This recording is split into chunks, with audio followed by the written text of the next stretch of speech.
Hi, my name is Raine Alerta. I'm 22 years old and I'm from Quezon City, Philippines. So my stance towards SK issue is very clear and simple.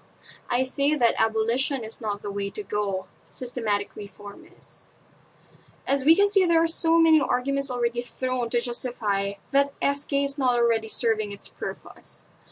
So many people are claiming that it serves as a breeding ground for graft and corruption, that these officials are producing insignificant projects, and that they are relatively young and not totally mature to handle such big responsibility. They even mentioned that the existence of other youth organizations is enough to represent the youth, and SK's, it's not really that important. However, I believe that with the existence of civic vigilance towards graft and corruption, where all are waging for good governance and growth, these youth leaders are even more aware of the principles to follow in order to lead their constituents effectively.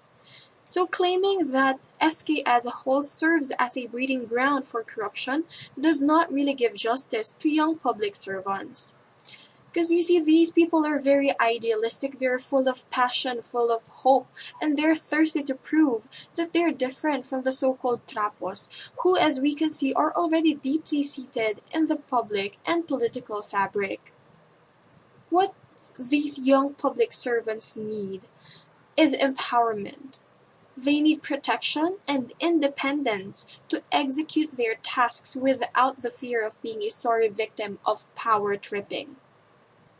They need legitimate security from the rule of law, where they can express and represent the youth freely, and even challenge those higher officials if they deem necessary, without the usual threat or bribery.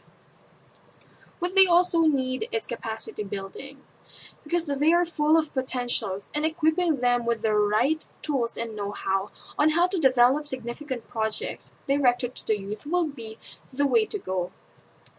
What they also need is collective help and shared efforts from other youth organizations who fight for the same cause, because SK is relatively unique as compared to other youth organizations. And I say that it must serve its purpose, because we need to breed future leaders who are principled, empowered, and trained. And it's our responsibility, especially it's the government's responsibility, to help these people, these SK officials, realize their purpose. So I say yes to systematic reform, but no to abolition. Thank you.